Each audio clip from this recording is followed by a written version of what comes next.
மலைக்கு சென்றிடுவார் சுவாமியே ஐயப்போ ஐயப்போ சுவாமி.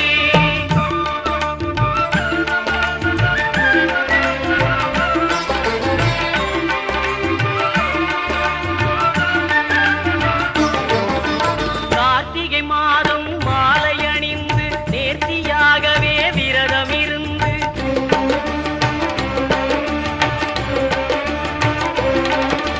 பார்த்த சாரதியின் மைந்தனே உன்னை பார்க்கவே